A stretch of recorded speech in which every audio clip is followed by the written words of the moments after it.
Welcome, brave souls, to the chilling depths of horror in detail, the realm where the shadows whisper ancient secrets and nightmares come to life. I am your guide through the darkness, and on this channel, we delve into the spine-chilling world of Wendigo horror stories that will send shivers down your spine. First story, Wendigo Encounter. After hearing stories and looking stuff up online, I'm fairly sure it was a Wendigo.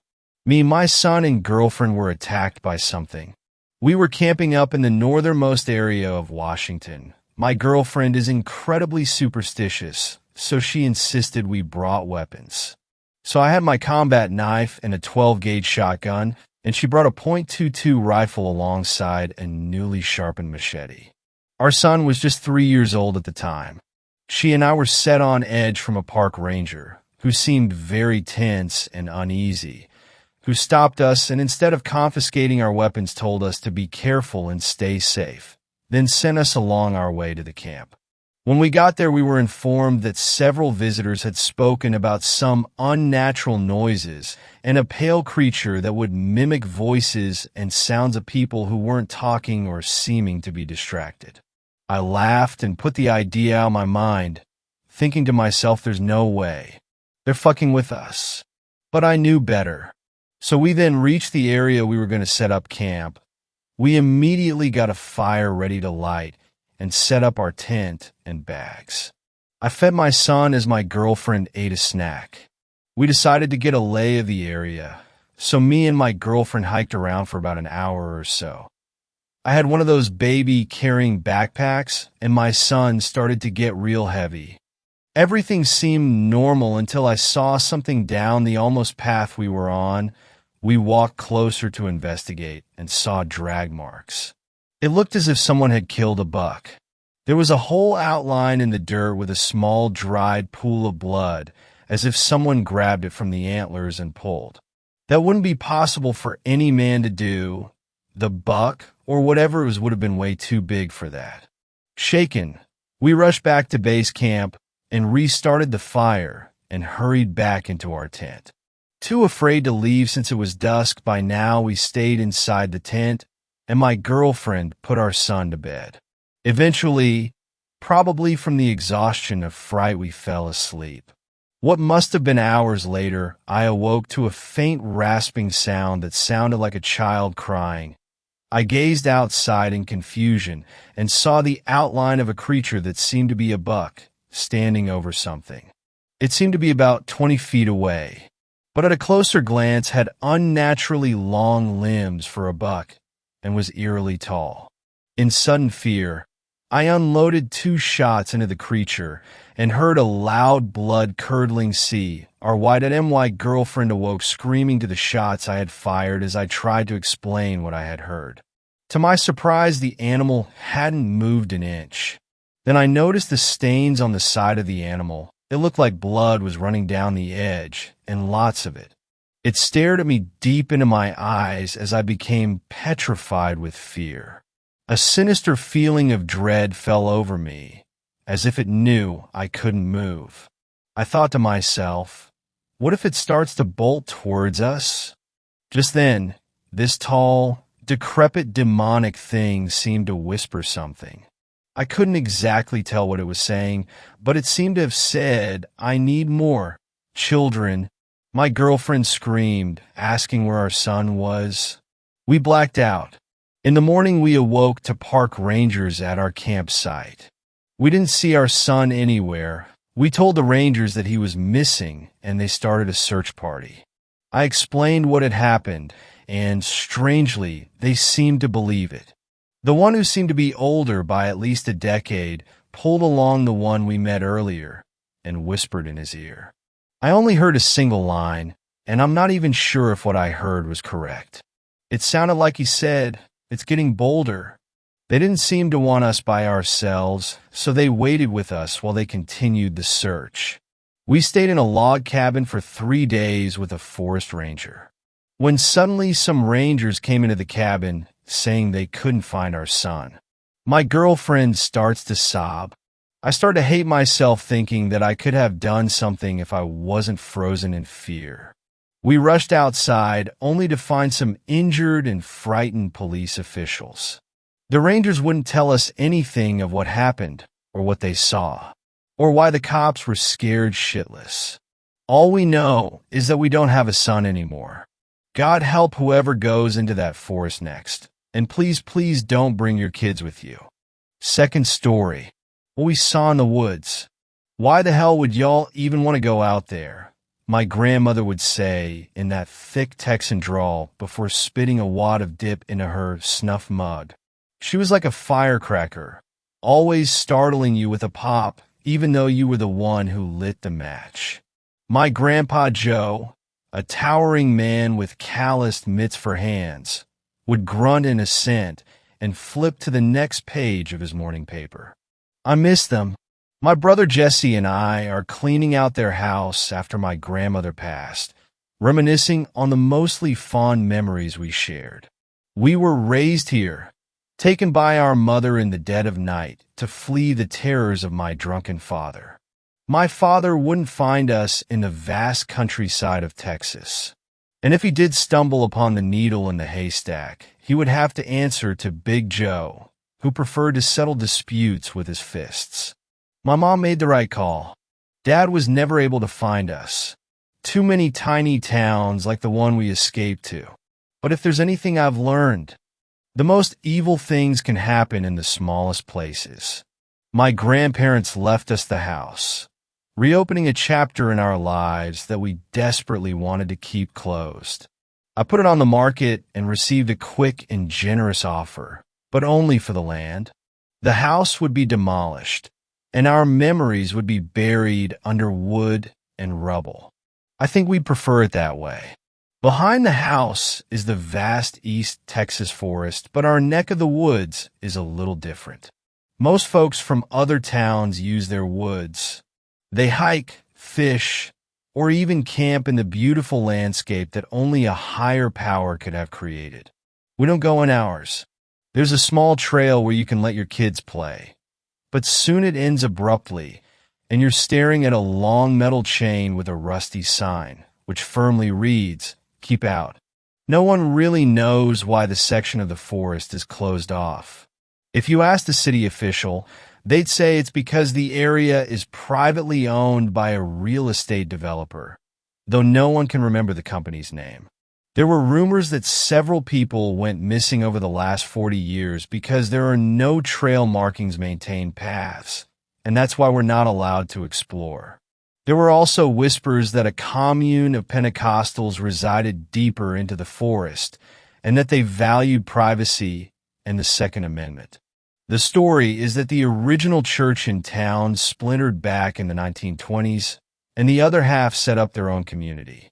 Now, this was actually true and documented by parishioners of that time, but there's no evidence that the different factions retreated into the woods.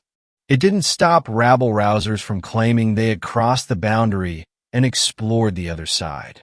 Stories were varied, but all came to the same conclusion. People were living in those woods. Some told stories of stumbling across makeshift shelters and tents surrounding a campfire. Others regaled tales of seeing shadowy figures dart behind trees in fear of seeing an outsider. Jesse and I were naturally curious and rambunctious, as most twin brothers could be.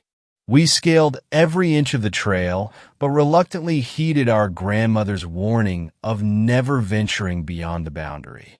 We were fascinated about what could be out there and discussed our theories before bed. Our friends were also outdoorsy, and our fascination with the uncharted territory soon became an obsession. "Well, why don't we just fucking do it?" our friend Mikey said while we shared a cigarette in the park. We looked at him quizzically. "We're about to start high school. Let's see what the damn fuss is about." Not seeing a reason not to, we devised a plan to trek the rest of our woods. It was me, Jesse, Mikey Bird, Wyatt Rhodes, and his older cousin Dewey, who had just received his Eagle Scout award. Dewey was odd, but we felt a trained outdoorsman was the best person to lead the expedition. We decided to leave around 7:30 p.m., as my grandparents would be asleep, and my mom was still out of town for work. We get at least 1 hour of daylight before sunset to explore the forbidden green space. I remember feeling nervous as I laced my old hiking boots and carefully applied bug spray. We could hear Big Joe snoring in the other room, and Jesse and I snuck out the kitchen door and galloped toward Mikey's house. We were the last to arrive. Dewey was messing with his compass in his full Eagle Scout uniform while Wyatt and Mikey pensively shared another cigarette. We set off, gliding through the mile-long trail that led to the other side. The sun had shifted to a blood-orange hue, and we were surprised to see dark clouds loom overhead. "Huh," Dewey said, shifting his thick round glasses. "The weatherman didn't say there would be rain today." "Of course you watched the weather," Wyatt said, rolling his eyes while Mikey and I muffled our snickers. "Do we turn back?" Jesse asked before I reminded him that this might be our only chance. "Mom will be back in town next weekend. I ain't afraid of no rain," Mikey declared. The rest of us agreed and soldiered on to the rusty sign, stepping over it with ease. Jesse crossed last, and like clockwork, rain began to putter down from the sky. It was a light summer rain, hot to the touch and more pungent. None of us were particularly concerned until we heard a rumbling that sounded like thunder. I could tell D-Way was nervous, moving away from the tall southern oaks whose branches looked like arms trying to grab you. The sun was now entirely invisible, and we would not see it again until tomorrow. A feeling of unease loomed over us. It was hard to describe the other side. It looked exactly like any other part of the woods, but it felt odd. The trail leading up was teeming with the sounds of nature, from birds or other woodland creatures. But this part of the forest was silent, minus the rain. I kept looking over my shoulder as I swore I could see shadows darting in and out of my peripheral vision. "Holy shit," Dewey stopped us. "Look." In the distance was what looked like a church spire, though it was decayed with large chunks of wood missing. It was enormous and stared back at us over the tree line. "Looks like there was a church after all," Jesse said. "We should probably go," Dewey responded with his voice quivering. "They said those folks have guns?" "Oh yeah? Well, check this out," Mikey said while pulling out a gleaming silver pistol from his backpack. "Nabbed this from my dad's closet. I'll show them this if they try and fuck with us." We all immediately began arguing and cursing at Mikey for doing something so reckless. Wyatt started to turn back, but something made him stop in his tracks. We looked in his direction and saw something at the top of a hill. It was a man, or at least it looked like a man. I couldn't really make out his face, though it appeared to sag and stare at us in a slack-jawed gaze. Mikey, the idiot he was, flashed his gun at the strange figure. The man seemed to glance at the weapon and sauntered back behind the hill, out of sight. Mikey smirked, "Take that, you bitch." But to our horror, the man reappeared and charged toward us, tumbling down the hill while moaning from his open mouth. As he got closer, I saw that he was missing an eye. Mikey fired the pistol, but the shot was so loud that he dropped it in shock. The man barreled into us and knocked down Mikey while grunting and screaming from his mouth, wailing his arms on Mikey's body like a prehistoric primate.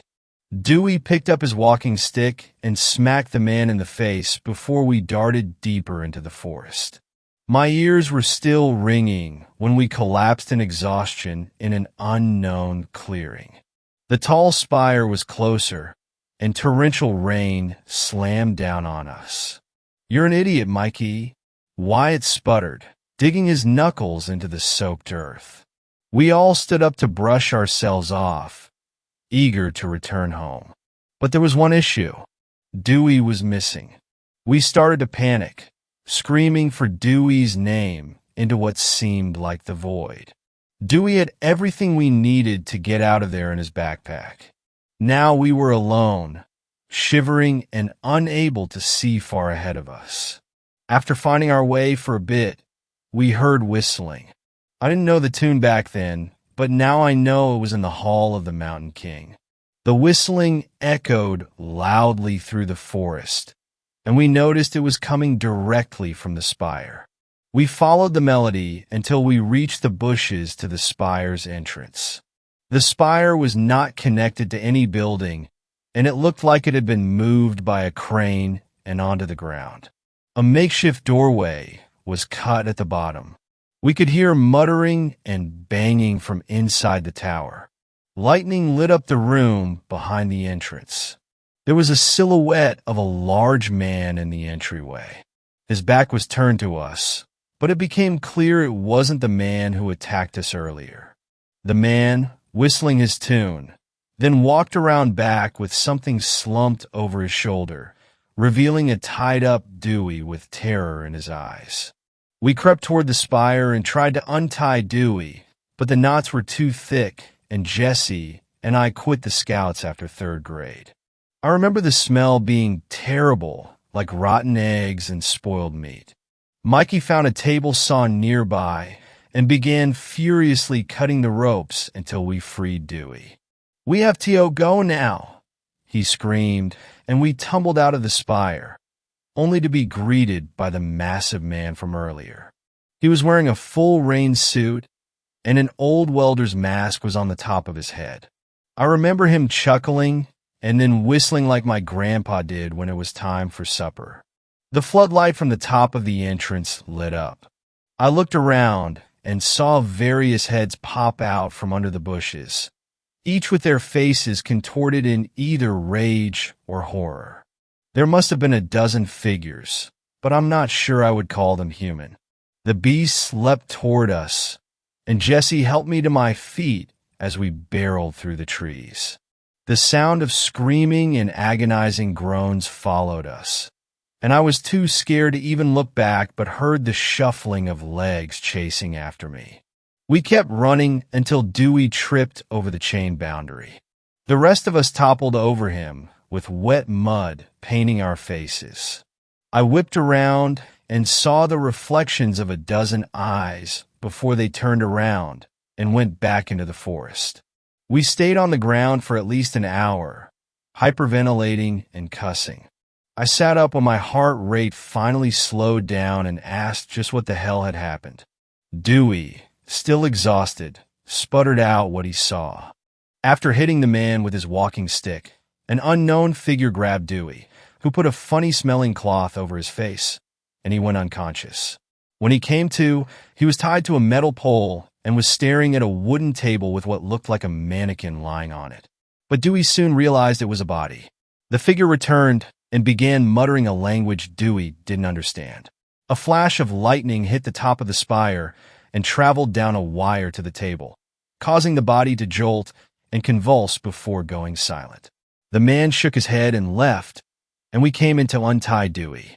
We said nothing. Jesse and I didn't leave the house for almost a week until our mother returned for her work trip. We then uneventfully began the school year, never venturing to the other side, except for Dewey. Dewey graduated from high school that year near the top of his class. I expected him to end up at Texas A&M or UT Austin, but instead he disappeared. Some folks claimed to see him at local dives, chatting with itinerant strangers, or spending most of his time on the trails. While smoking a joint by myself on the trail one night, I thought I saw Dewey slip behind the rusted chain and cross into the forest.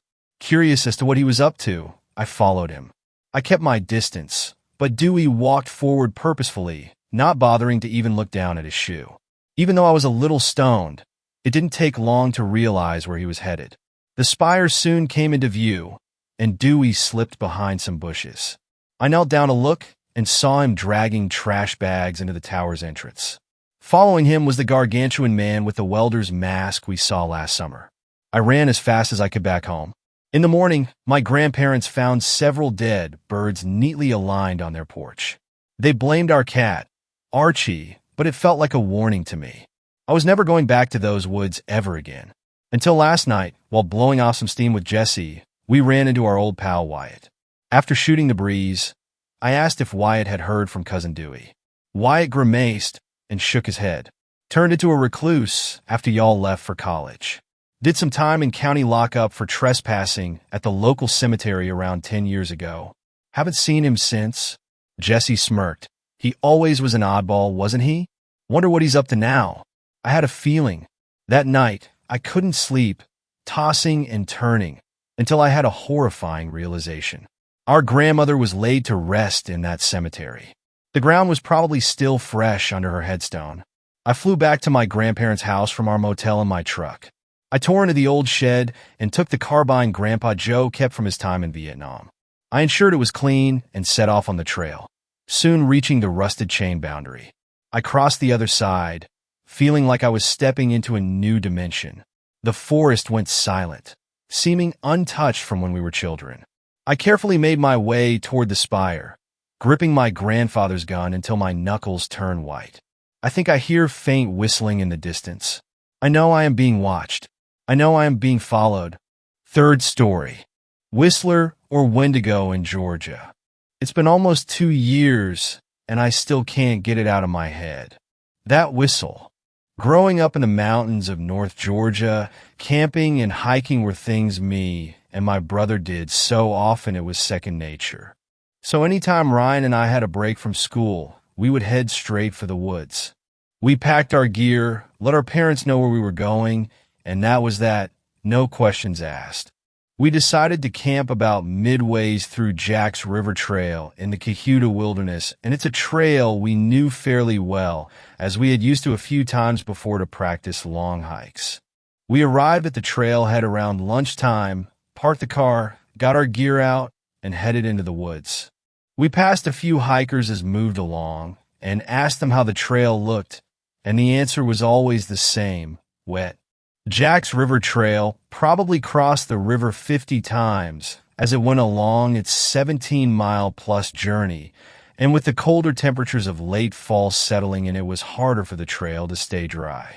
We moved deeper into the trail and started to look for a place to make camp.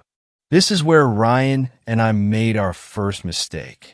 You see, Ryan and I have this rule. We don't camp near people if at all possible.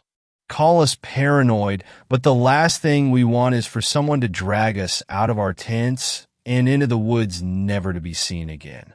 So we always camped a pretty decent ways off of the trail and in the area that wasn't popular with overnight camping. Roughly 2.5 hours or so, we found what we thought was the perfect place to set up for the 2 nights that we would be out. We came up to Horseshoe Bend and ventured about half a mile off the trail into a clearing and set up. We built a teepee fire lay for that night and pitched our tents on either side. After setting up and unloading, we decided to walk back to the trail and go exploring around some of many swimming holes Jack's River had to offer. This was during Thanksgiving break, and I remember being surprised at how few people were on the trail. Maybe it was the weather or the fact that this was early in the week, but there didn't seem to be anyone hiking, much less staying the night.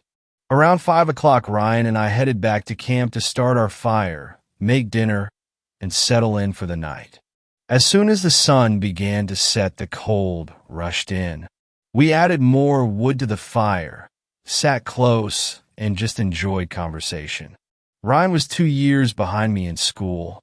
I was a senior and he was a sophomore, but growing up we had always been close. We always hung out in the same groups, played the same sports, had the same hobbies, etc. Around 9, we were settled comfortably around the fire. I had just texted our mom to let her know we were safe and getting ready for bed, and I remember we were talking about dreading going to our grandparents' house for Thanksgiving and having the same awkward conversations we had each year with family we only saw on holidays when things started to get strange. We were no stranger to sounds in the woods, and these woods were full of animals, from deer to black bears, and even the random wild boar. If you are in the woods enough, you learn to distinguish certain sounds, and what we were hearing I can only chalk up to as odd. What Ryan and I heard was what sounded like someone sneaking around slowly just out of eyesight. With an animal walking on four legs, you hear a tighter group of steps, but what we were hearing sound very distinct to what a human sounds like when walking slowly or trying to move without making much sound. I remember we both pulled out our flashlights and shone it in the direction we felt the sounds were coming from, but that is what was so weird. Whenever we would fix our lights on a spot, we thought the sound were coming from the location of the sound would suddenly change. It was as if there were multiple people walking around us. That's when the whistling started. At first I thought it was the wind, and I remember thinking maybe the wind is just throwing leaves around, and what we are hearing is nothing but the wilderness around us. Ryan looked at me and asked if I was hearing that.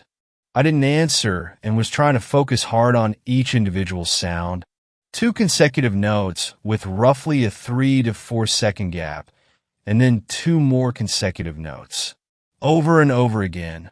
Ryan kept asking if I heard that, and I put my finger to my lips trying to keep him from talking. The fear I felt was incredible. My jaw was tight, my fist clenched, knowing I wasn't ready for whatever was out there if it was anything at all. The whistling continued for what felt like forever, but thinking it through was maybe 5 minutes when Ryan finally yelled out into the darkness. "Hey! Quiet!" The whistling stopped. The crunching of the wood stopped. Nothing. I was pissed. I looked at Ryan with a "what the hell" look, and he shrugged his shoulders. "I had to do something," he said. I shook my head. We sat there in silence for a few minutes when the woods erupted with noise. Something or someone was running in a circle around our campsite. The whistling came back. 2 consecutive notes with the same 3 to 4 second gap, and then 2 more consecutive notes. How could someone whistle this loudly without cracking while also running? I was done. I stood up, shining my flashlight in all directions, trying to catch a glimpse of whatever was screwing with us. Nothing. It felt close enough to touch, but we never saw a thing. That's when the movement stopped, but the whistling was still constant. It was so loud, inhumanly loud, that I looked at Ryan and told him to call the police. Now this is the part one will never forget. The part one never liked to talk about.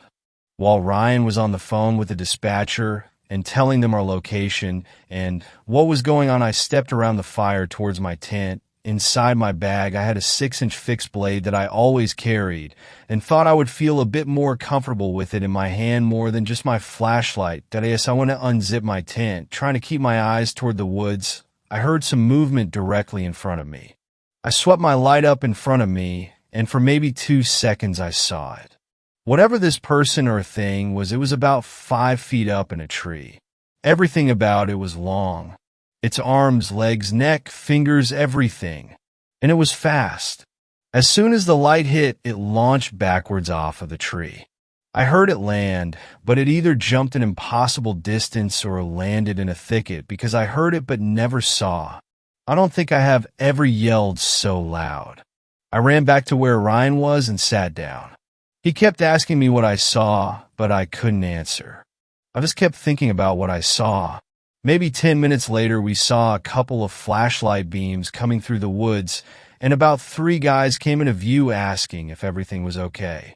I settled a bit and started asking them if they had seen or heard anything. All they said was they heard a lot of movement, and then heard my scream, and that's when they headed in our direction. I tried to explain what had happened without sounding crazy, but it didn't seem to work. Point one of the guys walked around a bit and came back and said he didn't see anything. Ryan told them that we called the police, and roughly 30 minutes later, a park ranger showed up. Ryan and I tried explaining everything to him, but he just chalked it up to either a curious animal or some campers trying to mess with us. Either way, Ryan and I decided we weren't staying the night. We packed our stuff up and walked out of the woods with the ranger. He took our statement and we got in our car and drove home. Ryan and I don't talk about what happened that night, but neither of us have been back to Jack's River Trail, and will probably never go back. Fourth story. The White Thing in the Woods. The following happened in a nearby woods when I was in 7th or 8th grade, late 1980s, and to this day, I have no idea what it was or why it happened. I'll preface this story by saying that, although I was fairly young when it took place, I had literally grown up in the middle of a forest and spent just about every free moment out among the trees. I never had any fear of nature, and by the time I was in middle school, I was already a pretty competent hunter and tracker and could identify just about any animal by its tracks, sounds, and/or scat. I'd had close-up encounters with groundhogs, raccoons, deer, and even coyotes and great horned owls, which is why whatever my friend and I encountered that day confuses me. I was at my friend R's, also a burgeoning outdoorsman, house one afternoon, and we decided to walk to a small woods maybe a quarter mile from his house just to check it out. I think it must have been late fall or early spring because the trees were bare, the ground was muddy, and it was chilly outside around 40-50 F. We weren't looking for anything, it was just something to do. So we walk over, enter the woods, and just start walking around, talking, and looking at the trees and the occasional bits of trash people had left behind. Eventually, we wander apart from each other by maybe 30 yards. There's not much overgrowth, so we can still see each other. It was about this time that I started getting that being watched feeling. A second later, out of the corner of my eye, I catch a glimpse of a white flash 4 or 5 feet off the ground. It seemed to come from or dodge behind one of the trees. It wasn't light exactly, but more like a very white object of undefinable shape and size. I looked around for a minute but never did see anything else and figured it was just my eyes playing tricks on me. So I went back to exploring. But then it happened again, and still I couldn't see anything when I looked around more directly. After a few seconds, the flash, or white object, seemed to appear and disappear among the trees in different directions. One time it would be off to my left, and then a few seconds later, it would be to my right or just behind me. I was a little freaked out, but mostly just really curious as to what was happening. This went on for maybe 3 or 4 minutes. Right about then, I noticed that it was standing next to me, looking pale and shaken up. "I think we should go back now," he said. I have to admit, I was a little disappointed, but I had never seen him look or act quite that way before. Usually, the kid wasn't afraid of anything and was a little bit of a troublemaker. So we trudged out of the woods and back onto the little gravel road that ran to it and headed back toward his house. I didn't say anything the whole way back. When we finally got back to his house, we went to get a snack, and as we were standing in the kitchen, I just briefly asked him, "So, out there, did you see some kind of white thing?" Because I kept, almost immediately, he cut me off. "Yeah, I don't want to talk about it." Again, it was a response that was very out of character for my normally tough-talking friend. A couple years later, I, and another friend would be on a late-night walk, get mistaken for burglars, and have a gun pulled on us. Even after being threatened with a firearm, he was never this quiet or freaked out. So I dropped it. I still see her occasionally, but we've never talked about that day again. And in decades of rambling around every sort of woods that I can find, I've never encountered anything like that again either. Nothing has ever felt or looked like that. Not birds, bears, mountain lions, or anything else. Fifth story. My son brought something home from the woods. My husband and I always wanted our son to be adventurous. We wanted to watch him grow up asking questions about everything, seeking out answers, and looking for adventure. It seems like whenever parents have a deep desire for how they want their children to be, their children instinctively know and go the complete opposite direction. As Sam grew up, he became very introverted and would actively ask when it was time for bed. He loved to sleep, and our doctor gave a lot of explanations.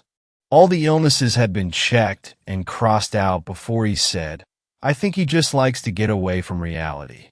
He likes his dreams more than he enjoys life." This was at the age of 8.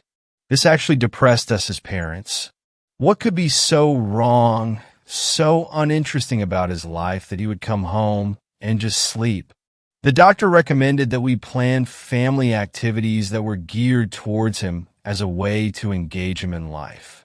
Give him something to be excited about after school, So, for our very first trip, we decided we would go on a hike. The mountains were about an hour away, and we considered this a mild introduction to our new family habit. When we told Sam where we were going, he was ecstatic. We knew then that hiking had been the right activity. On Saturday, we threw together some backpacks, lunch, water, and even a magnifying glass so Sam could inspect everything closely. He was so excited the entire way there. We were all thrilled. When we parked at the trailhead, Sam leapt out of the car and almost ran up the trail without us. I had to call him back so we could keep an eye on him. The hike was short, maybe half a mile, but Sam tried to run it like a marathon. We kept calling for him to come back and check out this bird, or this butterfly, or the log that looked like a grandpa's face. He would come and look to humor us, but then run ahead. Eventually, we gave up trying to point things out and let him just run through the woods. We were pleased that he had taken so well to the trip. For once, Charlie and I felt like we knew what we were doing as parents. Anyone who's a parent knows how that feels. We got to the end of the trail and ate our lunch. We were at a ledge along the mountain that was more like a hill. The sun was high overhead, and we could see over the trees for miles. Sam quickly downed his lunch, and we let him run off into the trees. Not too far, I warned him. He obeyed, and we could always see him. From the rock where we sat, I watched Sam while Charlie went to the bathroom. I watched Sam pick up sticks, swing them at bushes and tree trunks until the stick broke, then pick up another one. He picked one up that was too short to be swung, but he smiled wide at it and ran around with it in front of him, using both hands. Finally, he ran over to me and said, "Mom, feel this stick. It feels so cool." "Oh yeah." I grinned, taking the stick from him. It was in the shape of a Y, and when I grabbed one of the sides of the Y, it was perfectly smooth. It looked like someone had taken a knife and whittled a bigger branch down into this smooth, slingshot-shaped stick. The two sides of the Y were curved, almost like bicycle handlebars. "That's very smooth," I said to encourage him. He looked at me funny, then ran back into the woods to keep playing. We packed up lunch, stuffed everything back in the backpacks, and announced that we were ready to hike back. Sam came back without a fuss, and we began walking down the trail. Instead of running ahead, Sam lagged behind, still clutching the Y stick. He held it in front of him with both hands as before and was swinging it around slowly, as if it were a magnifying glass and he were searching for something. "Come on, Sam," Charlie encouraged gently when he stood in one place for too long. We both had to stop because he had fallen so far behind. He was pointing his stick into the trees, arms outstretched. He kept looking from the stick to the trees, as if trying to line something up. We both waited patiently for a few seconds, but the heat was getting to us, and we were ready for an air-conditioned car. "Sam, honey, let's go," I called. "Okay." He called back but didn't move. Charlie sighed and walked back to him. He put his hands on both of Sam's shoulders and guided him down the trail. The whole time, Sam kept both hands firmly on the stick and tried his best to point it back towards the trees where he'd been looking. He didn't point it towards where he had been standing, I noticed later, but at a spot past the trail and into the trees. Always at one position. Charlie finally got him to where I was, and we kept walking. Sam eventually stopped pointing his stick and instead kept it down in front of him, both hands still being used to hold either side of the Y. We drove home, pleased that Sam was taking home a souvenir. Our day trip had worked. He was getting involved with life. We were one step closer to our adventurous son. Over the next couple of days, lots of things started happening. They all seemed disjointed and not connected in the moment. Later, memory would connect them for me. Sam went back to his sleeping routine. He would come home from school, go into his room, and play for a bit by himself while dinner was being made. I got him to work on homework, then served dinner when Charlie got home. After that, he went straight to bed by his own choice. This wasn't abnormal for him, so I wasn't any more concerned than usual. A few nights after we got home, I noticed that Sam's bedroom light was on even though he'd gone to bed hours ago. His door was closed, so I went to go and turn off his light for him. I figured he might have left it on when he fell asleep or something. The second I opened the door, Sam leapt off the floor and jumped into bed, like he knew he was in trouble. It was only 7 in the evening. I wasn't about to yell at him for not going to bed when he said he was. His rapid jump into bed had me worried, though. "Sam? What's up?" "Nothing," he said in that kiddish tone that screams I didn't do anything. I looked around the room and saw what I always saw. His toys were out and lined up in some game he must have been playing. Nothing was out of place or irregular. "You jumped up as soon as I came in. Anything wrong?" "No." "Okay," I said slowly, unsure of what else to say. He looked at me with untold terror in his eyes. "Are you sure nothing is wrong?" I pressed. "I can hang out with you for a bit if you want." He stared right through me, his eyes wide. It took him a few seconds to reply. "No, Mother, I'm going to bed now." "See, can you turn out the light?" I blinked. He's never called me mother in his life. I should have pushed myself in and sat on his bed and talked until he admitted what was wrong. But I didn't. Charlie called my name, and it distracted me. I wished him a good night, turned off the light, and shut the door. Talking later on with Charlie about it, Charlie thought that maybe he had somehow discovered masturbation, even at his young age. "When you rub around on the floor the right way, it just happens," Charlie told me. Apparently, that was how he had discovered it. So, I chalked the situation up to that. Sam also kept carrying that "why stick around" everywhere. He always kept it within reach. During dinner, he kept it on the table. When I told him that sticks don't belong on the dining room table, he kept it on his chair next to him. He took it to bed and kept it next to his head. He even took it to school. I tried fighting him on it once, but he claimed he was taking it to show and tell. I was about to insist that he leave it home, but he looked like he might cry if I came down for him. So, I let him on the condition that if his teacher mentioned it to me that I'd make him leave it home. He agreed. One day, Charlie was taking out the garbage and the bag caught on the door jamb. The contents of the bag spilled all over the floor, and he quietly cursed and went to get another bag. That was when he found about 20 of Sam's toys in the trash. They varied from stuffed animals to action figures. Confused, Charlie asked me if I had thrown them away or was punishing Sam for something. I told him no, and was equally puzzled. Sam, for some unknown reason, had been throwing his own toys away. Together, after dinner, we sat down with Sam at the table to ask about the toys. We saw it as a cry for help. "They were selected," he said in response. "They weren't doing a good enough job, so they were fired. Their time was up." Charlie told Sam that we don't throw toys away because they cost money and we don't waste things. Sam nodded, but I saw his hands clutch the sides of the Y stick tightly under the table. He was stressing. Something was going on. We ended the conversation on a light note, and Sam understood why we were upset. He promised not to throw away any more toys, then ran off to bed. I just remember thinking how strange the sentence was. Their time was up. That was an adult's line, not something you hear from kids. Sam's school sent an email to all the parents about 2 weeks after our hiking trip. The principal pleaded with parents to not let their children come to school if their child was sick, as there was a very serious flu going around the school. He even admitted that 5 teachers and 30 students had been sick over the last week alone. I showed it to Charlie, but he didn't find it as weird as I did. "Hand sanitizer breeds super bugs," he shrugged. "Just tell Sam to wash his hands more often." The final straw for me came a few nights later. It was a Wednesday night when I woke up for no reason. Charlie was snoring next to me, but in a lull between snores, I heard a whisper. Fear seized my throat, and I lifted my head off the pillow slowly to peer at the bedroom door. Someone moved in the dark, stumbling along. Someone small and short. Sam. Irritated, I got up and walked to the door.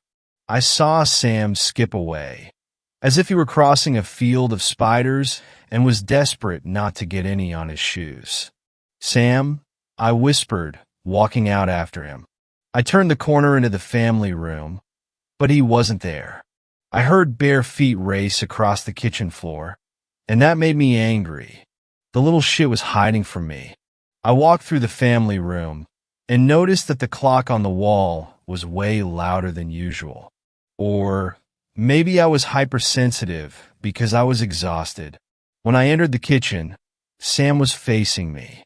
He stood next to the fridge, and the small LEDs on it lit up his expression. He was terrified, and his little Y stick was pointed right at me. "Sam," I hissed in annoyance. "It's late. Go back to bed." "I need water," he said, still looking at me with wide eyes. It was an obvious lie, but one not abnormal for kids caught up past their bedtime. "Okay, then get some water," I sighed. "Can you get it?" he asked, still clutching the stick and pointing in my way. He must have seen my mom look, because he re-emphasized, "Please." I walked forward, and that's when I noticed that he pointed the stick around me. He was pointing at something behind me. I whirled around really fast and stared into the empty darkness of the family room. The clock was still noticeably loud. It sounded like a person saying the actual words. Tick-tock, tick-tock. I looked around the room for a full 30 seconds. Nothing moved. "What are you doing up, Sam?" I asked, turning back to face him. He looked at me with real, true terror in his eyes. The stick was shaking in his hand. "Sam," I hissed, snapping a little bit. "It's not time yet," he stuttered, barely glancing at me. His gaze was transfixed beyond me. "I'm not ready yet." For half a second, I wondered if he was pretending to sleepwalk. Then I wondered if he actually was sleepwalking. Then my tiredness washed over me, and I got irritable again. "It's time for bed," I insisted, walking towards him. Still, he kept his eyes behind me, and the stick pointed into the family room. Okay, he said, defeated as I approached. He took slow, unwilling steps towards the family room. I stood behind him, watching to make sure he went to bed. I saw his head look back and forth, scanning the room as he entered. He was looking for something. He looked back at me with uncertainty. Suddenly he screamed, "Emma, watch out!" I instinctively whirled around, hands up and ready to attack whatever was there. Nothing. Nothing but darkness and the far kitchen wall. I ground my teeth and glared down at him. He was still shaking, pointing his stick into the empty kitchen. I was beyond annoyed now. The stick had been out of control for weeks. "I think you need a break from this," I said, snatching the stick from his hand. No, he screeched. Sam practically leapt at me, but I jumped out of the way. This was the only way, I assured myself. This stick wasn't healthy after all. Don't, he cried and yelled, following me through the family room and into the hall. All the attention that he'd pointed into the kitchen was now directed at me. He tried to jump and grab at the stick, but I held it above my head. I felt like a teenage older sibling, teasing my younger brother. But this was necessary. I regretted waking Charlie up, but I pushed my way into my room, tossed the stick onto the floor, and turned back to get Sam out. "Give it to me, give it to me, give it to me," he demanded without taking a breath. I pushed him out and shut the bedroom door. I flipped the lock on the handle and sighed. "What's going on?" Charlie mumbled. I took the stick away. He was playing with it all night. I sighed, coming back to bed. Sam was pounding on the door. I convinced Charlie that we should ignore him, let him tire himself out, and tomorrow we would lecture him. He verbally agreed, though I could sense that he didn't agree inside. It took an hour, but Sam gave up, and we went to sleep. The next morning, my throat felt like I had swallowed sandpaper. The flu. Of course. My stomach rumbled and rousted me out of bed. I found myself starting to run to the master bathroom after my stomach turned nauseous. I puked up spaghetti from dinner the night before. Stumbling out of the bathroom, I had to move aside for Charlie, who couldn't make it to the toilet and threw up into the sink. "Not you too," I sighed sympathetically. I haven't been this sick since I was a kid, he moaned, rinsing his mouth out. I rubbed my eyes, still tired from Sam's ordeal last night, and got in the shower with the lights off, hoping it would help my light sensitivity. Charlie decided to call in sick and rest for the day. I got ready for the day, so I wouldn't lounge around in my pajamas all day, feeling even more sick. When I was completely ready, I unlocked the bedroom door and stepped out. Sam was nowhere in sight, which meant he had gone back to bed. Good. Sam, I hope you're getting ready for school, I said loudly. No reply. I went to his room and found the door shut as usual. I twisted the handle and pushed, but the door was stuck. The hell? I muttered quietly. Using my shoulder, I shoved hard against the door. I heard a clatter, then the door opened. As I entered, I saw three things right away. 1. A chair had been placed under the door handle, preventing it from opening easily. 2. The window was wide open, with the screen missing. And 3. Sam wasn't in his room. We called the police immediately after searching the house from top to bottom. If we hadn't called them, I have no idea where we would have started. Should we have driven around, looking for him? Called his friends' houses to see if they knew where he was? The police were helpful, and I spent a miserable half-day sitting by the phone, puking my guts out and worrying about Sam. The police were out driving around, searching for Sam with his picture taped to their dashboards.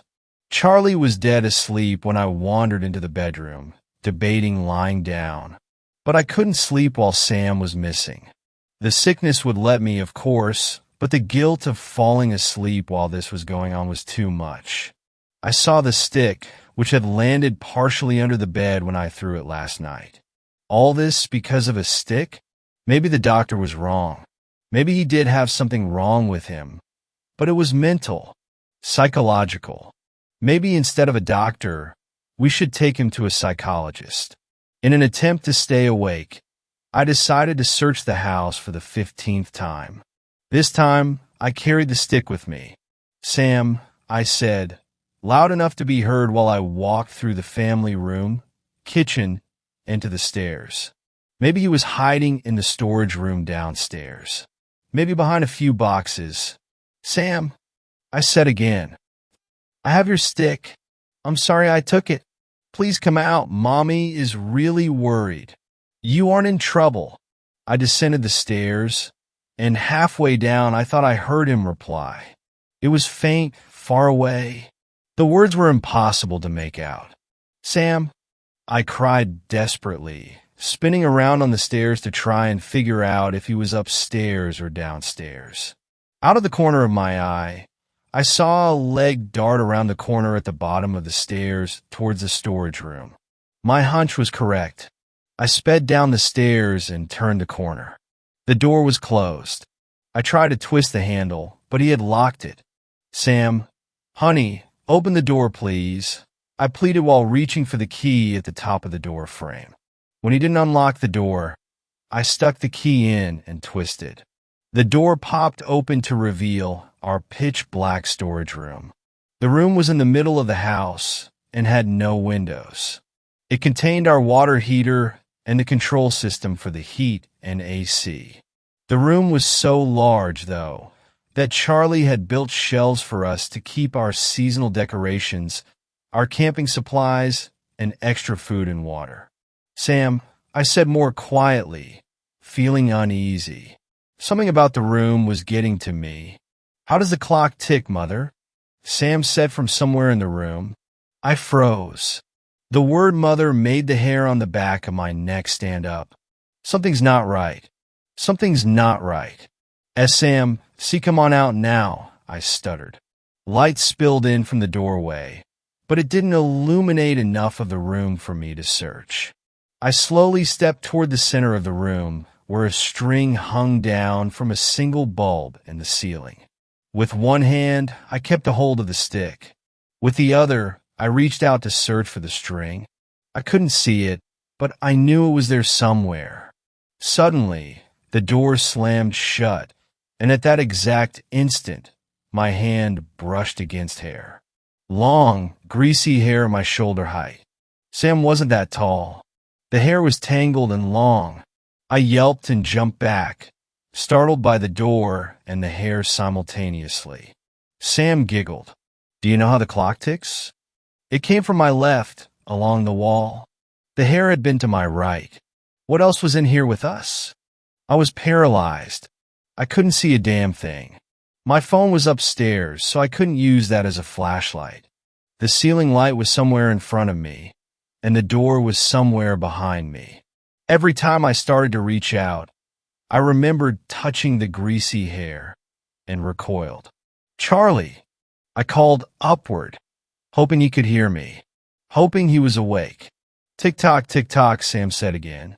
My brain instantly remembered the sound the clock had made the night before. It was the same voice, faintly a voice, and faintly background noise at the same time. Sam, my voice hoarsely whispered. I had to throw up again. I swallowed bile and felt one more time for the string. It brushed my hand, and I jumped back before realizing that I was feeling string, not greasy hair. Resolutely, I launched my hand out and grabbed at the string. It swung into my hand, and I yanked on it hard. The single bulb buzzed to life, and something moved to my right. I screamed at the top of my lungs when I saw white and black. It's taken me a long time to place the shape, but now I'm certain. A deer's skull partially covered by stringy hair darted away from the light, circling behind me. In absolute terror, I squeezed my eyes shut and didn't dare open them. In the battle for fight or flight, I turned into the ostrich, burying my head and hoping it didn't see me. I started sobbing and wanted to run for the door, but I was too scared to open my eyes. Mommy, Sam called from my left. I didn't respond. I was sobbing too hard. Mommy, help, I'm stuck. Very, very slowly, I moved one finger and looked to the side. Sam was huddled up on the top shelf. I couldn't see his face, but I saw jeans and his favorite shirt. See, come down and let's go, I whispered. I can't, it's gonna get me, Sam whimpered. I tried hard not to sob again. Come and get me, please, he begged. I fought through the terror and stepped toward the shelf, still covering my face and using a small gap in my fingers to navigate. When I reached the shelf, I closed my eyes and held my arms up. Climb into my arms, Sam. I'll get you down and we'll go get your dad. My voice broke at the end. I'm stuck. My shirt is caught, he cried. Okay, I said, trying to be brave for him. Guide my hand to where it is, and I'll get you loose. He paused. It's at the back of the shelf. You can't reach. I bit my lip to stop its trembling. With both eyes still closed, I placed my hands on the top shelf and my foot on the bottom shelf. The stick was placed on the shelf, so I could use both my hands. I hoisted myself up so I could reach and balance precariously. Where is it, honey? I asked, refusing to open my eyes. Reach here, he said, and I could feel him rotate so I could reach over him. I did, and my hand ran straight into a mess of tangled, greasy hair. My eyes opened in shock. It stared back at me for only a millisecond. In that millisecond, it spoke, not with words, but in my head. Do you know how the clock ticks? It is fed by death. The shelf under my feet collapsed, and as I fell, my hands pulled the shelf until it toppled over, coming down on top of me. I woke up in the hospital, much to Charlie and Sam's relief. It was a tumult of information and questions. They asked why I was down there, and instead of sounding insane, I said that I'd been searching for Sam again just in case. Sam had been found walking on the road in the general direction of the hiking spot. He wasn't very far, thankfully, and was unharmed. When Charlie practically yelled, asking why the hell he had left in the middle of the night alone, Sam said he needed to find another stick to stop the monsters. The police were, of course, recommending that he talk to a psychologist. They'd overheard the conversation. Charlie didn't wake up until the police were at our door with Sam in hand. That was about an hour after the shelf had collapsed on me. Sam and Charlie had gone looking for me in the house and found me under the collapsed shelving. The police had been right there, thankfully, and I was rushed off to the hospital. Some of my ribs were broken, and so was my left leg. The shelf that had collapsed on me had held our camping tent, the fake Christmas tree, and a few other half-empty boxes. I was lucky that it wasn't the food storage shelving. The door was locked when they got to it, and the key wasn't in the lock, so they had to break it down. The second Sam saw the scene, he apparently stood over me in a protective stance, looking all around. Charlie left to get the police before they left upstairs. A couple of days after I got released from the hospital, and after Charlie had recovered from a flu that knocked him off his feet, I got to talk to Sam. I asked him outright what had been going on. It took a few minutes of him denying that anything was wrong. I saw the monster. I admitted, which a parent really shouldn't do to their child. You did? He asked incredulously. I nodded. You and Dad never saw them before. When did you see them? Them? I asked nervously. Sam told me what had been happening for the last few weeks. He had stumbled upon the stick by literally tripping over it. It had spoken to him, and he took it to play with it. Whenever he had the stick, he could see the monsters. They were scary, but they stayed away when I pointed the stick at them, he said. A few of them had followed us home, walking alongside us on the trail. They came into the house at night and snuck around. They came into Sam's room, our room, everywhere. They told me that someone had to die. They told me that you had to die.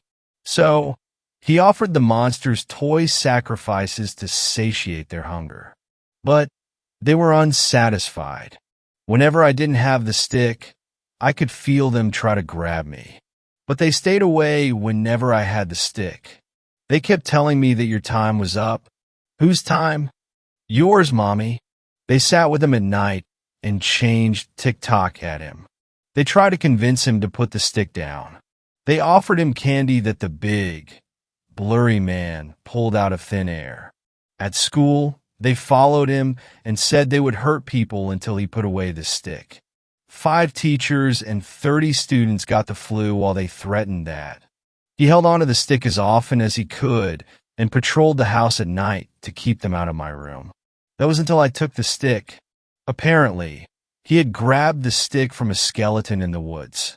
It looked like an animal skeleton.